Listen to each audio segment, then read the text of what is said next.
पौराणिक युग में शांतनु नाम के एक प्रसिद्ध साधु थे। उनकी पत्नी भी एक धर्मपरायण नारी थी।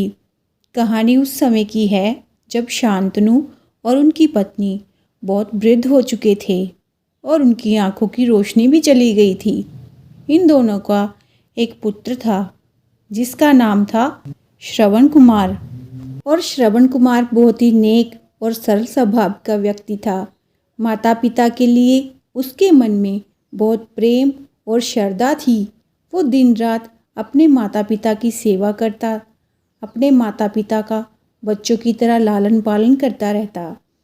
उसके माता पिता भी खुद को गौरवशाली महसूस करते थे और उनके पुत्र को दिन रात हजारों दुआएं देते थे।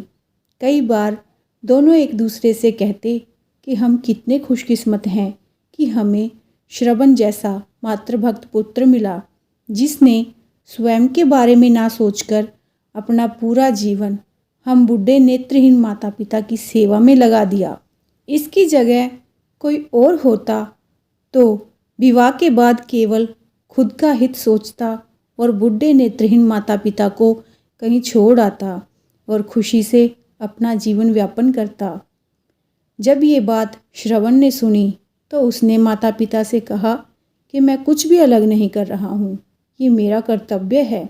जब मैं छोटा था तब आपने मुझे इससे भी ज़्यादा अच्छा जीवन दिया और अब मुझे ये सौभाग्य प्राप्त हुआ है कि मैं आपकी सेवा करूं। आप दोनों की जो भी इच्छा है मैं वो पूरी करूं। मुझसे कहें, मैं आपकी हर इच्छा पूरी करूंगा। तब शांतनु और उसकी पत्नी कहते हैं, पुत्र, हम दोनों की आयु बहुत हो चुकी है। अब जीवन का कोई भरोसा नहीं। किसी भी समय हमारी आंखें बंद हो सकती हैं।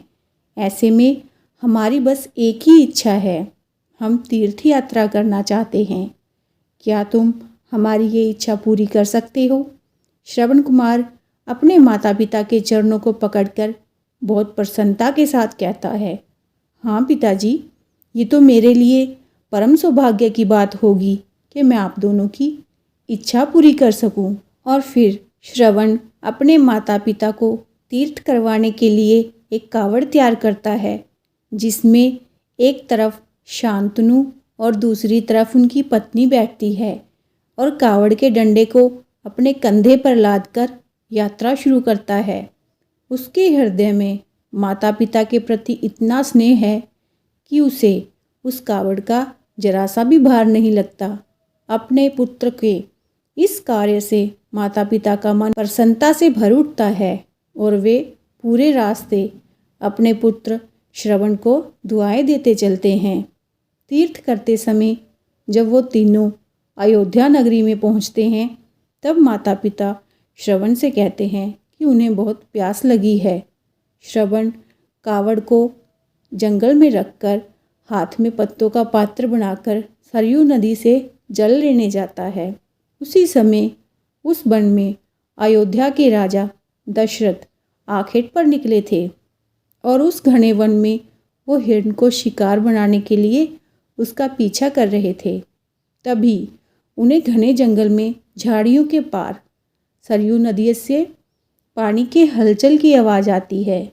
उस हलचल को हिरण के पानी पीने की आवाज़ समझकर राजा दशरथ शिकार के उद्देश्य से तीर चला देते हैं और वो तीर सीधा जाकर श्रवण कुमार के हृदय में लगता है, जिससे उसके मुंह से पीड़ा भरी आवाज़ निकलती है, जिसे सुनकर दशरथ चौंक जाते हैं और उन्हें एक अनहोनी का एहसास होता है और वो भागकर सरयू नदी के तट पर पहुंचते हैं, जहां वे अपने तीर को श्रवण के हृदय में लगा देख बहुत डर जाते हैं और उन्हें अपनी भूल का एहसास होता है।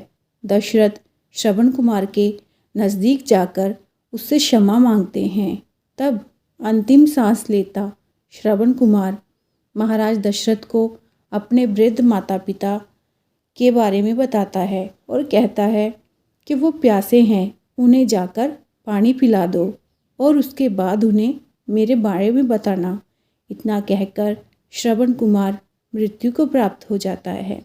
फिर बड़े दुखी हृदय के साथ महाराज दशरथ श्रवण के माता पिता के पास पहुंचते हैं और उन्हें पानी पिलाते हैं। माता पिता आश्चर्य से पूछते हैं, उनका पुत्र कहाँ है? वो भले ही अंधे थे, पर वो अपने पुत्र को उसकी आहट से पहचान लेते थे।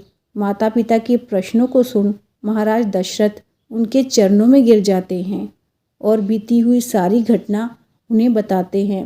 पुत्र की मृत्यु की खबर सुनकर माता पिता रोने लगते हैं और दशरथ से उन्हें अपने पुत्र के पास ले जाने को कहते हैं।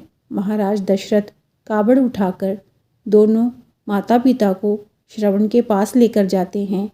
माता पिता बहुत ज़ोर ज़ोर से विलाप करने लगे।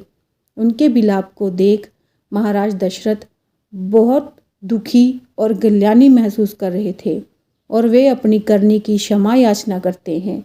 लेकिन दुखी पिता शांतनु महाराज दशरथ को श्राप देते हैं कि जिस तरह मैं शांतनु पुत्र वियोग में मरूंगा, उसी प्रकार तुम भी पुत्र वियोग में मरोगे। इतना कहकर दोनों माता पिता अपने शरीर को त्याग मृत्यु को प्राप्त हो जाते हैं।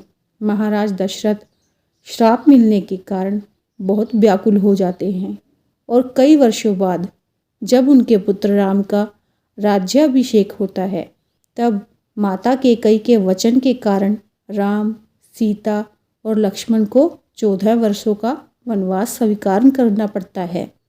और इस तरह महाराज दशरथ की मृत्यु भी पुत्र वियोग में होती है और अपने अंतिम दिनों में उन्हें शांतनु के कहे शब्द याद आते हैं और वो राम के वियोग में अपना शरीर त्याग देते हैं।